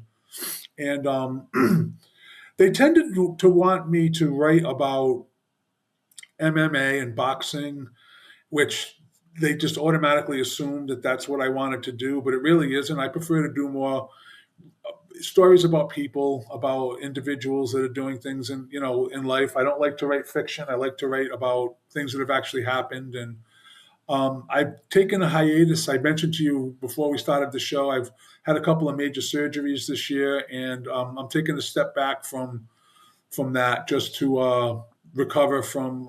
I just had my hip replaced and had another surgery in October, so I'm beat up a little bit right now. But I'm sure there's more writing in my future. Absolutely. 2026 is a new year and a new chapter for you, I'm sure. And once you're all healed up, hopefully sooner rather than later, we look forward to seeing what's next for Knuckles Nelson. And, on paper, what is next for Knuckles Nelson? What are we hoping to do moving forward in the next year and in the coming years? Well, I've been a RIPTA bus driver now for 16 years, and I'm closing in on retirement. I'll have a full pension from that job. I never would have imagined in a million years that I would have done this job, but I'm glad I did because I'm going to set myself up for life. I'm going to retire in less than 5 years, and I've been doing a lot of traveling lately. I went to Spain and Australia recently, and I'm looking forward to enjoying retirement and just I have a nice piece of property down in Rhode Island in North Kingston, and I plan on just enjoying life and in retirement. Any memories of Bull, Montana? We have the same birthday. We're both born on September 26th. And when you think of the characters that you meet in the wrestling world and the people that you meet, number one on the top of that list is Bull Montana. And I have so many stories about him and the funny things that he used to say and do. And when this is the best way to sum it up, when I think about Bull Montana, I feel good inside. Yeah. Genuinely a good guy. And yeah, just always funny guy, pleasure to be around. And exactly, he's kind of like just a feel good. You see him in the room when you walk in, you're like, okay, it's gonna be a good night. Bull Montana's here. Yeah. How about the Savaldis? Any memories of the Savaldis over the years? I never wrestled for the Savoldis, but when I had my own wrestling promotion in Salisbury Beach, Brian Webster did my TV for me. He hosted the television show, and he also did the play by play for all the matches. And everything, he obviously was and still is very close with the Savoldis. The only time I ever met Mario was at Tony Rumble's funeral. Other than that, I really had no interaction with them. And Tony Rumble appointed Reno as the commissioner for the NWA New England for a while there. Unfortunately, Reno passed away in recent years. Any memories of Reno? Yeah, back then I was such a prick. I didn't really like. I would have been like, "Why are you making him the commissioner? This is a serious, serious thing." But Tony knew what he was doing. He put the right people in the right spots at the right time for the right reason, and that was Reno was one of them. He was a great commissioner. Another good man. How about the Magic Man? Any memories of the Magic Man? Who's the Magic Man? So I don't know his real name. I've only known him as the Magic Man. He did tours in Japan, and he would do the magic tricks. He was a wrestler. He would wrestle in the tri-state area. He was wrestled for the NWA New England in its early days. Wrestled for CWA as well with Tony Rumble. Long black hair. Forgive my ignorance of not remembering him. Yeah, that's okay. No worries at all. How about Rich Palladino, ring announcer extraordinaire? Love him. Love Rich. When you think about longevity, nobody has been around longer than Rich Palladino. Yeah. And in my opinion, I know the WWE and AEW have those positions locked up, but he deserved a spot in either one of those companies. He could step in anytime and be very deserving of it. It's great that he's in a position now. He's ring announcing for MLW, and they have a TV deal, obviously. So it's nice to see his hard work all these years paying off and him having that opportunity for sure. And now MLW is starting to make action figures. So maybe we'll see a Rich Palladino action figure. You never know. Well, if they do, I'll be sure to buy one. Absolutely. Got to support Mr. Palladino. And let us also remember, moving forward towards the end of your in-ring career, 2009, you would wrestle Joey Vengeance, and this was in Ohio for CAPW. Any memories of that? I don't think that's accurate, Joe, because my time in the wrestling world was over in 2003. 3 or 4? Okay, that's what I thought. 3 or 4, yeah. Yeah. Okay, I saw that online, and I said, all right, well, let me make sure to include this. I didn't know if you had returned for one match or something like that. Or maybe someone used the name. Maybe. Well, there's only one. Let's be honest here. You know what I mean? So, if you could pick one moment, your number one moment in your entire career, and that's got to be difficult, what would you say it was? Your favorite moment in your entire career, most memorable? Doesn't have to be in ring, could be anything. Oh, it was definitely in ring, and it was winning the NWA tag team titles in Cherry Hill, New Jersey, and Tony Rumble pulling me aside and explaining to me that how big a responsibility this is going to be, and that I had earned this, and that he was, expecting. What he said to me was, "When you make it really big in the wrestling world, just promise me you'll come back and wrestle on my shows occasionally." And that was a special moment. And he used to always end everything that he said to me by, "Hey, Knuckles, don't hurt yourself." And he'd walk away from me or hang up the phone. Now, what's the legacy for Tony Rumble in your eyes? How should he be remembered here in the New England scene? He was a visionary. He was the only person that I know of at that time that had the ability to have someone go from an independent show one night to Monday Nitro or Monday Night Raw the next. I mean, it was unbelievable. The people that he would bring in, that you could be seen by being on his shows, and he was the. I tried to do this myself too at a much lower level when I was running my own shows. Just trying to help people get to the next level. He got so much satisfaction out of that. That should be his legacy. And fast forward many years from now, but looking back at your career, what do you want your legacy to be? How do you want to be remembered? It's as someone that truly loved wrestling and gave his best effort every time he got in the ring. Well, Brendan, thank you so much for being here. It's been a pleasure to take a deep dive into your career and your life, and really appreciate you taking the time today. It's my pleasure, Joe. I love you. You're like a brother. Thank you. Same here, man. Always good to catch up. For Knuckles Nelson, I'm Joseph Bruen, and this has been the All Access Entertainment Podcast. Don't forget to like, subscribe, and share. And, of course, leave your comments. We want to hear from you, the fans, what you thought of this episode and what you'd like to see moving forward. Thank you so much. See you all next time.